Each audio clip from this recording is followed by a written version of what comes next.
അയ്യപ്പ പരീക്ഷണത്തിന് മുന്നിൽ അവർക്ക് പിടിച്ചു നിൽക്കാനോ അതിനെ അതിജീവിക്കാനോ കഴിഞ്ഞിട്ടില്ല എന്നുള്ളതാണ് കഴിഞ്ഞകാല ചരിത്രവും സമകാലീന സംഭവങ്ങളും വിശകലനം ചെയ്യുമ്പോൾ നമുക്ക് മനസ്സിലാക്കാൻ കഴിയുന്നത്. ഇതുതന്നെയാണ് ഈ കുടുംബത്തെ ഇന്നും വിവാദത്തിലാക്കുന്നത്. അയ്യപ്പൻ്റെ പിതൃസ്ഥാനം കൽപ്പിച്ചിരിക്കുന്ന തന്ത്രി, ആ തന്ത്രി തന്നെ അയ്യപ്പനെ മോഷ്ടിക്കുന്നു, അയ്യപ്പൻ്റെ സ്വത്തുവകകൾ മോഷ്ടിക്കുന്നു.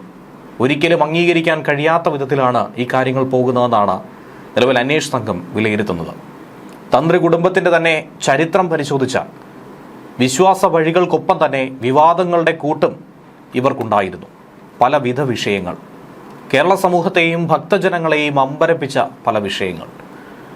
ശബരിമലയുടെ തന്ത്രസ്ഥാനത്തേക്ക് ഈ കുടുംബം എത്തിയത് മുതൽ കണ്ഠരര് മോഹനര് ഹണി ട്രാപ്പിൽ കുടുങ്ങിയതുൾപ്പെടെ ഏറ്റവും ഒടുവിലത്തെ സ്വർണ്ണക്കടത്ത് വരെ നീണ്ടു നിൽക്കുന്ന വർഷങ്ങളുടെ വിവാദ പരമ്പര, 2 പതിറ്റാണ്ടിനിടയിൽ സംഭവിച്ച സംഭവവികാസങ്ങൾ. വിശ്വാസികളെ സംബന്ധിച്ചിടത്തോളം ശബരിമലയിലെ അവസാന വാക്കെന്ന് പറയുന്നത് ശബരിമല ക്ഷേത്രത്തിലെ തന്ത്രിയുടേതാണ്. വിശ്വാസികളെ സംബന്ധിച്ചെന്ന് മാത്രമല്ല, യഥാർത്ഥത്തിൽ അങ്ങനെ തന്നെയാണ് കൽപ്പിക്കുന്നത്. അതേ തന്ത്രിയാണ് വിവാദ വിഷയത്തിൽ തന്നെ അറസ്റ്റിലായിരിക്കുന്നത്. ശബരിമലയുടെ ക്ഷേത്രതന്ത്രത്തിന്റെ നൂറ്റാണ്ടുകളുടെ അവകാശവാദം ഉന്നയിക്കുന്ന ഈ താഴ്മൺ കുടുംബവും അവരുടെ മഠവും അവിടുത്തെ തന്ത്രിമാരും എങ്ങനെയാണ് വിവാദങ്ങളിൽ അകപ്പെടുന്നത്? പണത്തിന്മേലുള്ള ആർത്തിയാണോ അതോ അധികാരത്തിന് വേണ്ടിയുള്ള പിടിവലിയാണോ?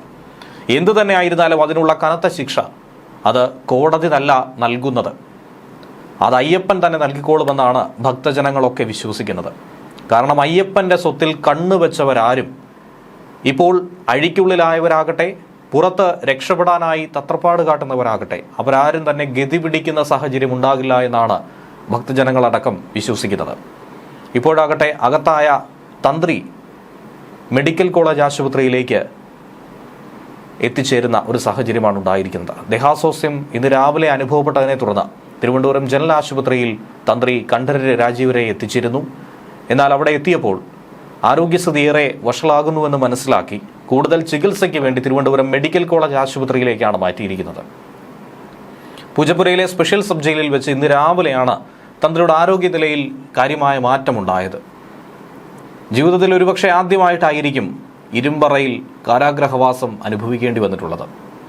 അയ്യപ്പൻ്റെ കാനനവാസം പോലെ കല്ലും മുള്ളും നിറഞ്ഞതായിരുന്നു തന്ത്രിയുടെ ഈ ഒരു ദിവസത്തെ ജയിൽവാസം എന്ന് വേണം മനസ്സിലാക്കാൻ. നീണ്ട മണിക്കൂറുകൾ ചോദ്യം ചെയ്ത് തന്ത്രിയെ വെള്ളം കുടിപ്പിച്ച് വേണ്ടതെല്ലാം തന്നെ പിഴിഞ്ഞെടുത്തതിന് ശേഷമായിരുന്നു കഴിഞ്ഞ ദിവസം പ്രത്യേക അന്വേഷണ സംഘം അറസ്റ്റ് രേഖപ്പെടുത്തിയത്. ഇന്നലെ ഒരു രാത്രി മുഴുവൻ ജയിലിൽ ഉറക്കമൊഴിഞ്ഞിരുന്ന തന്ത്രി രാവിലെ ആയപ്പോൾ ഏറെ ശാരീരിക ബുദ്ധിമുട്ടുകൾ അനുഭവപ്പെട്ടിരുന്നു. അതോടെ ജയിലിൽ തന്നെ ആരോഗ്യ പരിശോധനകൾ നടത്താൻ തീരുമാനിക്കുകയായിരുന്നു. പിന്നീട് വിദഗ്ധ പരിശോധനയ്ക്ക് ആശുപത്രിയിലേക്ക് മാറ്റാനുള്ള നിർദ്ദേശവും കൊടുത്തു. ഡോക്ടർമാരുടെ പരിശോധനയിൽ തന്ത്രിയുടെ രക്തസമ്മർദ്ദമൊക്കെ ഉയർന്നു നിൽക്കുന്നു. അതിശക്തമായ രീതിയിൽ തന്നെയാണ് രക്തയോട്ടം ഉണ്ടായിരിക്കുന്നത്. ഇത് മുന്നോട്ട് പോയി കഴിഞ്ഞാൽ അപകടത്തിലാകുമെന്ന് നിർദ്ദേശിച്ചതിനെ തുടർന്ന് ഹൃദയ സംബന്ധമായ പ്രശ്നങ്ങൾ അദ്ദേഹത്തിനുണ്ടെന്ന് മനസ്സിലാക്കി വിദഗ്ധ ചികിത്സയ്ക്കായി നിർദ്ദേശിക്കുകയായിരുന്നു. കാലിനടക്കം നീര് വന്നിരിക്കുന്നു. ECGയിൽ വേരിയേഷൻ ഉണ്ടായിരിക്കുന്നു. കൂടുതൽ പരിശോധന വേണ്ടിവരും. ഈ ഘട്ടത്തിൽ തന്ത്രിയെ കൂടുതൽ പരിശോധന നടത്താൻ വേണ്ടി മെഡിക്കൽ കോളേജിലേക്ക് റഫർ ചെയ്യുകയായിരുന്നുവെന്നാണ് ജനറൽ ആശുപത്രിയിലെ ഡോക്ടർമാർ പറയുന്നത്. ഇന്ന് രാവിലെ ആയിരുന്നു ജയിലിൽ ഭക്ഷണം കൊടുക്കാനെത്തിയ ഉദ്യോഗസ്ഥരോട് തനിക്ക് ഒട്ടും വയ്യ, ഒട്ടും തന്നെ നേരെ നിൽക്കാൻ സാധിക്കുന്നില്ല എന്ന് തന്ത്രി തന്നെ അറിയിച്ചത്. അദ്ദേഹത്തിന് മതിയായ ചികിത്സ കൊടുക്കണമെന്ന് ജയിൽ സൂപ്രണ്ടിനോട് കോടതി തന്നെ പ്രത്യേകം നിർദ്ദേശിച്ചിട്ടുണ്ടായിരുന്നു. രക്തസമ്മർദ്ദം, പ്രമേഹം എന്നിവയ്ക്കൊക്കെ തന്നെ മരുന്ന് കഴിക്കുന്നുണ്ട്. തന്ത്രിക്ക് ഗുരുതര ആരോഗ്യ പ്രശ്നങ്ങളില്ല എന്ന വൈദ്യപരിശോധനാ റിപ്പോർട്ട് ഇന്നലെയായിരുന്നു SITക്ക് ജനറൽ ഹോസ്പിറ്റലിൽ നിന്ന് കിട്ടിയത്. അങ്ങനെ അത് കോടതിയിൽ ഹാജരാക്കിയാണ് അറസ്റ്റ് രേഖപ്പെടുത്തിയത്. എന്നാൽ ഒരു രാത്രി കഴിഞ്ഞപ്പോൾ പല വിധത്തിലുള്ള ആകുലതകളാണ് തന്ത്രിയെ വേട്ടയാടുന്നത്. ഈ സാഹചര്യത്തിൽ തന്നെ സമാന്തരമായി ശബരിമല സ്വർണ്ണക്കൊള്ളയുമായി ബന്ധപ്പെട്ട് തന്ത്രിയുടെ ചെങ്ങന്നൂരിലെ വീട്ടിൽ പ്രത്യേക അന്വേഷണ സംഘം പരിശോധനയും നടത്തിയിട്ടുണ്ട്. കേസിലെ 1-ാം പ്രതിയായിട്ടുള്ള ഉണ്ണികൃഷ്ണൻ പോറ്റിയുമായിട്ടുള്ള സാമ്പത്തിക ഇടപാടുകൾ തെളിയിക്കുന്ന ചില രേഖകൾ ഒരുപക്ഷെ തന്ത്രിയുടെ വീട്ടിൽ ഉണ്ടാകുമെന്ന അനുമാനത്തിലാണ് ഈ പരിശോധന. ശനിയാഴ്ച ഉച്ചയ്ക്ക് 2:50 കൂടിയാണ് 8-അംഗ അന്വേഷണ സംഘം കണ്ഠരരുടെ വീട്ടിലേക്ക് എത്തിയത്. വൻ പോലീസ് സന്നാഹത്തിന്റെ സുരക്ഷാ അകമ്പടിയോടെയായിരുന്നു പരിശോധന. റെയ്ഡ് നടക്കുമ്പോൾ രാജീവരുടെ ഭാര്യയും മറ്റു കുടുംബാംഗങ്ങളും വീട്ടിലുണ്ടായിരുന്നു. ഉച്ചയോടെ സ്വർണ്ണക്കൊള്ള കേസിൽ ഇന്നലെയായിരുന്നു രാജീവരെ SIT അറസ്റ്റ് ചെയ്തത്. പിന്നീട് ചോദ്യം ചെയ്യലിലായിരുന്നു മറ്റു വിവരങ്ങൾ അന്വേഷണ സംഘത്തിന് കിട്ടിയത്.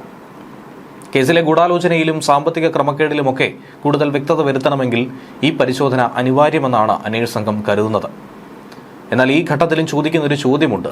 മന്ത്രിയെ രക്ഷിക്കാനായി തന്ത്രിയെ കുടുക്കിയോ എന്നുള്ളത് BJP നേതാക്കൾ അടക്കം ഉരുവിടുന്ന ഒരു വിഷയം. യഥാർത്ഥ വില്ലന്മാർ പുറത്ത് വിലസുകയാണ്, അവർ കുടുങ്ങുമോ എന്ന സംശയമാണ് പലരും പങ്കുവെക്കുന്നത്. റെയ്ഡ് നടക്കുന്ന വീട്ടിലേക്ക് ഇതുവരെയും ബന്ധുക്കളെ കടത്തി വിടാതെയായിരുന്നു പരിശോധന. ഈ ഘട്ടത്തിലാണ് തന്ത്രി ആശുപത്രിയിലേക്ക് മാറ്റിയത്. ായിരിക്കുന്ന തന്ത്രിക്കെതിരെ അതീവ ഗുരുതര വകുപ്പുകൾ ചുമത്തിയാണ് പ്രത്യേക അന്വേഷണ സംഘം നടപടികൾ ശക്തമാക്കുന്നത്. വിശ്വാസവഞ്ചന, വിലപ്പെട്ട രേഖകളിലെ വ്യാജരേഖ ചമയ്ക്കൽ, അഴിമതി നിരോധന നിയമം, ഗൂഢാലോചന തുടങ്ങിയ വകുപ്പുകൾ ഇദ്ദേഹത്തിനെതിരെ ചുമത്തിയിട്ടുണ്ട്. ഇതിൽ അധികാരി എന്ന നിലയിലുള്ള വിശ്വാസവഞ്ചനയ്ക്കും വ്യാജരേഖ നിർമ്മാണത്തിനും ജീവപര്യന്തം തടവ് ശിക്ഷ വരെ ലഭിക്കാനുള്ള സാധ്യതയുമുണ്ട്. ആ അന്വേഷണത്തിന് തുടർച്ചയായി തന്നെയാണ് റെയ്ഡും സംഘടിപ്പിച്ചത്. ശ്രീകോവിലിലെ കട്ടിളപ്പാളിയും പ്രഭാമണ്ഡലവും കൊള്ളയടിച്ച കേസിലാണ് തന്ത്രി ഇപ്പോൾ അറസ്റ്റിലായിരിക്കുന്നത്. കേസിലെ 13ാം പ്രതി. കേസിൽ ഗുരുതര ആരോപണങ്ങൾ തന്ത്രിക്കെതിരെ SIT ഈ റിമാൻഡ് റിപ്പോർട്ടിൽ പറയുന്നു. വ്യക്തമായ പരിശോധനയ്ക്കും നിയമോപദേശത്തിനും ശേഷമായിരുന്നു തന്ത്രിയുടെ അറസ്റ്റിലേക്ക് കടക്കാൻ തയ്യാറായത്. ദേവസ്വം മാനുവലിൽ തന്ത്രിയുടെ ഭാഗം എടുത്തു പറഞ്ഞുകൊണ്ടാണ് റിമാൻഡ് റിപ്പോർട്ട് തയ്യാറാക്കിയിരിക്കുന്നത്. അസിസ്റ്റന്റ് കമ്മീഷണർ റാങ്കിൽ വരുന്ന ഒരാൾ കൂടിയാണ് തന്ത്രി എന്നാണ് മാനുവലിൽ പറയുന്നത്. ഈ മാസം 23 വരെ അങ്ങനെ കൊല്ലം വിജിലൻസ് കോടതി ഇദ്ദേഹത്തെ റിമാൻഡ് ചെയ്തു. തിരുവനന്തപുരം സ്പെഷ്യൽ സബ് ജയിലിൽ പാർപ്പിക്കുകയും ചെയ്തു. ശബരിമലയുടെ താന്ത്രിക അവകാശം പരമ്പരാഗതമായി ലഭിച്ചിട്ടുള്ള ചെങ്ങന്നൂരിലെ താഴ്മൺ കുടുംബത്തിലെ രാജീവര് 1998 വിജയ് മല്യ സ്വർണം പൊതിഞ്ഞപ്പോഴും ആ 2 വർഷക്കാലം 2019 സ്വർണ്ണപ്പാളികൾ കൊള്ളയടിച്ചപ്പോഴും ശബരിമലയിലെ തന്ത്രിയായിരുന്നു. മാത്രവുമല്ല, ദേവസ്വത്തിന്റെ സ്വത്തുക്കൾ സംരക്ഷിക്കാനുള്ള താന്ത്രികവുമായി ബന്ധപ്പെട്ട ഏറ്റവും ഉയർന്ന തസ്തികയിൽ തന്നെയായിരുന്നു തന്ത്രി കണ്ഠരര് രാജീവരുണ്ടായിരുന്നത്. തന്ത്രിക്ക് ലഭിക്കുന്ന പ്രതിഫലത്തെ പടിത്തരമെന്നാണ് മാനുവലിൽ പറയുന്നത്. ആദ്യം പടിത്തരം എന്നത് ദക്ഷിണയാണോ പ്രതിഫലമാണോ എന്നതിൽ ആശയക്കുഴപ്പമൊക്കെ ഉണ്ടായിരുന്നു. എന്നാൽ അതിൽ നിയമോപദേശം തേടി പിന്നീടാണ് പടിത്തരം പ്രതിഫലം തന്നെയാണെന്നും തന്ത്രി ബോർഡിൽ നിന്നും ശമ്പളം കൈപ്പറ്റുന്നയാളാണെന്നും SIT കണ്ടെത്തിയത്. ആ ഒരു വിഷയം കൂടി ഉൾപ്പെടുത്തിയാണ് തന്ത്രിയെ കൂടി കേസിലേക്ക് കൊണ്ടുവരാം എന്ന് കരുതിയത്. എന്നാൽ ഇത് മാത്രമല്ല, ദ്വാരപാലക കേസിൽ കൂടി തന്ത്രിയെ പ്രതിയാക്കാനുള്ള ഒരു നീക്കത്തിലേക്ക് അന്വേഷണ സംഘം കടക്കുന്നുണ്ട്. ദ്വാരപാലക ശില്പപാളികൾ പുറത്തേക്ക് കൊണ്ടുപോയത് തന്ത്രി അറിഞ്ഞിരുന്നുവെന്നും തന്ത്രിയുടെ അനുമതിയോടെയാണ് ഇത് ചെയ്തതെന്നുമാണ് ദേവസ്വം ബോർഡ് മുൻ അധ്യക്ഷൻ A. പത്മകുമാർ മൊഴി കൊടുത്തത്. ഇതാണ് കുരുക്കിയത്. പ്രതിയാക്കാനുള്ള അനുമതി കോടതിയോട് SIT തേടും. കേസിലെ 1ാം പ്രതിയായിട്ടുള്ള ഉണ്ണികൃഷ്ണൻ പോറ്റിക്ക് തന്ത്രിയുമായി 2004 മുതലുള്ള ബന്ധമാണ്. ബംഗളൂരുവിൽ നിന്നാണ് ഈ ബന്ധം ആരംഭിച്ചത്. 2007 കീഴ്ശാന്തിയുടെ പരികർമ്മിയായി ഉണ്ണികൃഷ്ണൻ പോറ്റിയെ തന്ത്രി തന്നെ ശബരിമലയിൽ എത്തിച്ചത്. പിന്നീട് 2018 ആവുമ്പോഴേക്കും സ്പോൺസർ എന്ന നിലയിൽ വളർന്നു. സ്പോൺസർ ആക്കുന്നതിലും തന്ത്രിക്ക് പങ്കുണ്ടെന്നാണ് അന്വേഷണ സംഘത്തിന്റെ സംശയം. കേരളത്തിന് പുറത്തു നിന്ന് സ്പോൺസർഷിപ്പിന് വേണ്ടി പണം ലഭിച്ചതിൽ തന്ത്രിയുമായിട്ടുള്ള ബന്ധം ഉണ്ണികൃഷ്ണൻ പോറ്റി നല്ല രീതിയിൽ തന്നെ വിനിയോഗിച്ചിട്ടുണ്ട്. അത് സംബന്ധിച്ച് തന്ത്രിക്കും കൃത്യമായ ധാരണയുണ്ടായിരുന്നു. പോറ്റിയെയും തന്ത്രിയെയും ഒന്നിച്ച് കസ്റ്റഡിയിൽ വാങ്ങി ഒരുമിച്ചിരുത്തി ചോദ്യം ചെയ്യാനാണ് SIT നീക്കം. തന്ത്രിയുമായി പോറ്റിക്കുള്ള ബന്ധം ബെല്ലാരിയിലെ സ്വർണ്ണ വ്യാപാരി ഗോവർദ്ധനും വ്യക്തമായി പറയുന്നു. പോറ്റിയെ തന്ത്രിയുടെ മുറിയിൽ വെച്ച് കണ്ടെന്നാണ് ഗോവർദ്ധന്റെ മൊഴി. ഇരുവരും തമ്മിൽ അടുത്ത ബന്ധമുണ്ടെന്നും മൊഴി കൊടുത്തിട്ടുണ്ട്. ആദ്യഘട്ടത്തിൽ ചോദ്യം ചെയ്തപ്പോൾ ഇതൊക്കെ നിരാകരിച്ചിരുന്നു തന്ത്രി. അറിവില്ലെന്ന നിലപാട് സ്വീകരിച്ചു. അത് അന്വേഷണ സംഘം വിശ്വസിച്ചു എന്ന ആത്മവിശ്വാസത്തിലായിരുന്നു കഴിഞ്ഞ ദിവസം SITക്ക് മുന്നിലെത്തിയത്. പക്ഷേ ക്രൈംബ്രാഞ്ച് മേധാവി H. വെങ്കടേഷ് ഉൾപ്പെടെയുള്ള ഉന്നത ഉദ്യോഗസ്ഥർ കൃത്യമായ തെളിവ് നിരത്തിയാണ് തന്ത്രിയെ കുടുക്കിയത്. എന്നാൽ ഈ വിവാദമൊന്നും ഇവിടം കൊണ്ട് ആരംഭിക്കുന്നതല്ല. ഇതിനു മുൻപേയും തന്ത്രി കുടുംബവുമായി ബന്ധപ്പെട്ട് പലവിധ വിവാദങ്ങൾ ഉയർന്നു കേട്ടിട്ടുണ്ട്. അതിലേറ്റവും പ്രധാനപ്പെട്ടതാണ് 2006 കണ്ഠരര് മോഹനര് ഹണി ട്രാപ്പിൽ കുടുങ്ങിയ ഒരു വിഷയം. ശോഭാ ജോണിന്റെ ഹണി ട്രാപ്പിലായിരുന്നു അന്ന് കുടുങ്ങിയത്. ഏറെ നാണക്കേടുണ്ടാക്കിയ വിഷയം. 2006 ജൂലൈ 23 മോഹൻരെ കുടുക്കിയ ബ്ലാക്ക് മെയിലിംഗ് കേസ് ഉണ്ടായത്. കേരളത്തിലെ കുപ്രസിദ്ധ കുറ്റവാളികളിൽ ഒരാളായിട്ടുള്ള ശോഭാ ജോണും സംഘവും ബ്ലാക്ക് മെയിലിംഗ് നടത്തി. കാസർഗോഡ് സ്വദേശിയായ ബച്ചൂർ റഹ്മാനും ഈ സംഘത്തിലുണ്ടായിരുന്നു. ശോഭയുടെ ഫ്ളാറ്റിലെത്തിയ മോഹൻരെ കത്തിയും കളിത്തോക്കും കാണിച്ച് ഭീഷണിപ്പെടുത്തി. അന്ന് കയ്യിലുണ്ടായിരുന്ന 27-ലധികം പവൻ വരുന്ന സ്വർണ്ണാഭരണങ്ങളും 20,000 രൂപയും മൊബൈൽ ഫോണും ഒക്കെ തട്ടിയെടുത്തു. അതിനുശേഷം ഒരു സ്ത്രീയോടൊപ്പം നിർത്തി നഗ്നനാക്കി നിർത്തി ഒരു ഫോട്ടോ എടുത്തു. ഈ ചിത്രങ്ങൾ മാധ്യമങ്ങൾക്ക് കൊടുക്കാതിരിക്കണമെങ്കിൽ 30 ലക്ഷം രൂപ കൊടുക്കണമെന്ന ഭീഷണിയായി. എന്നാൽ പിന്നീട് ഈ കേസിൽ ശോഭയും ബച്ചൂർ റഹ്മാനും അറസ്റ്റിലാവുകയും ചെയ്തു. ലൈംഗിക സംബന്ധമായ കേസുണ്ടായതിന് പിന്നാലെ മോഹൻരെ തന്ത്രസ്ഥാനത്ത് നിന്നും തിരുവിതാംകൂർ ദേവസ്വം ബോർഡ് തന്നെ നീക്കി. ശബരിമല സന്നിധാനത്ത് മോഹൻരെ വരുന്നതുവരെ ദേവസ്വം ബോർഡ് വിലക്കുന്ന സാഹചര്യമുണ്ടായി. അതൃപ്തി അറിയിക്കുന്ന ഒരു ഘട്ടമുണ്ടായിരുന്നു.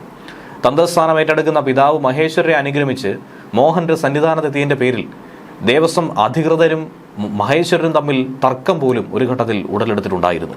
മോഹന്റെ ശ്രീകോവിലിനുള്ളിൽ പ്രവേശിപ്പിക്കരുതെന്നും പൂജാതി കർമ്മങ്ങളിൽ പങ്കെടുപ്പിക്കരുതെന്നും അധികൃതർ തന്ത്രിക്ക് കർശന നിർദ്ദേശം